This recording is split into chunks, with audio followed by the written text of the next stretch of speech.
আজকে শাপলা দিয়ে কই মাছ রান্না করব। আর কই মাছগুলো কিন্তু আমি দুভাগ করে নিয়েছি। আমার কাছে মনে হয় যে হাইব্রিডের কইগুলো বাজারে কিনতে পাওয়া যায়, মানে চাষের কই, ওই কইগুলা এভাবে কেটে কেটে রান্না করলে বেশি ভালো লাগে, তাহলে ভেতরে মশলা ঢুকে। আর যদি আস্তেভাবে রান্না করি তাহলে মাছগুলো আমার কাছে একটুও ভালো লাগে না। আর শাপলাগুলো কিন্তু আমি কেটে ধুয়ে ভালোভাবে পরিষ্কার করে নিয়েছি। আমার কাছে কিন্তু শাপলা দিয়ে যে কোনো মাছ রান্না করলেই অনেক বেশি মজা লাগে, তবে সবথেকে বেশি ভালো লাগে ইলিশ মাছ দিয়ে রান্না করলে। কিন্তু ইলিশ মাছের যে পরিমাণে দাম সবসময় তো খাওয়া সম্ভব না। তো মাছগুলো আমি ভালোভাবে ভেজে নিচ্ছি। পাশে আপনারা যে টুকটাক আওয়াজের শব্দ শুনতেছেন এগুলো সবই আমার মামুনি করতেছে। যারা আমার ভিডিও রেগুলার দেখে তারা তো জানেই যে ও আমাকে ভয়েস একটুও দিতে দেয় না, ভীষণ ডিস্টার্ব করে। অনেক কষ্টে ভয়েস দেই, রান্না করার সময় ভিডিও তো করতে কষ্টই হয়, আবার ভয়েস দেওয়ার সময় অনেক বেশি কষ্ট হয়। সবার মতো আমার এত বেশি সময় থাকে না যে ভয়েস দেওয়ার জন্য আলাদা করে 1 ঘন্টা সময় পাবো। অনেকেই ভাবে যে আমি বাসায় বসে থাকি, আমার কোনো কাজ নেই। আসলে একদমই ভুল।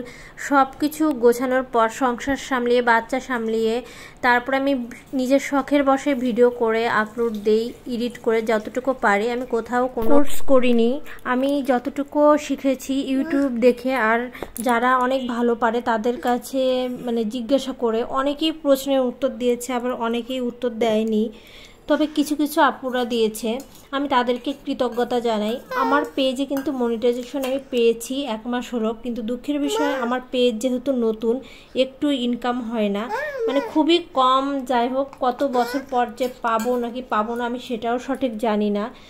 আমি চেষ্টা চালিয়ে যেতে চাই। প্রতিটা মেয়েরই তো স্বপ্ন থাকে। তো আমি যদি আমার সংসার সামলিয়ে এগুলো করতে পারি তাহলে মনে হয় না অন্য কারো সমস্যা হওয়ার কথা। আমি চাই যে আমার ভিডিওতে কেউ আজে বাজে কমেন্ট করবেন না। আপনার ভালো না লাগলে আপনি আমার ভিডিও দেখবেন না, আমার কথা শুনবেন না, আমার পেজ আনফলো করে দেবেন, কিন্তু আপনি আমাকে তো কটু কথা শোনাতে পারেন না, যেটা খুবই খারাপ লাগে। আমার খুবই কষ্ট হয়। আমি আসলে প্রত্যেকের কমেন্ট রিপ্লাই দিতে পারি না, কারণ দিলে পরে দেখা যায় আমার কমেন্ট ব্লক হয়ে যায়। আমি ইদানিং বেশি 1-2টা রিপ্লাই দেই প্রত্যেকটা পোস্টের, কিন্তু বেশি দিতেই পারি না। এই জন্যে আবার আমি দেখা যায় যদি আমি কমেন্টে রিপ্লাই দিই তাহলে অন্য কারোর ভিডিওতে কিংবা পোস্টে কমেন্ট করতে পারি না, ব্লক খাই শুধু। এই জন্য আমি খুব কম রিপ্লাই দিই। এই জন্য কেউ ভাববেন না যে আমি কারো কমেন্ট দেখি না।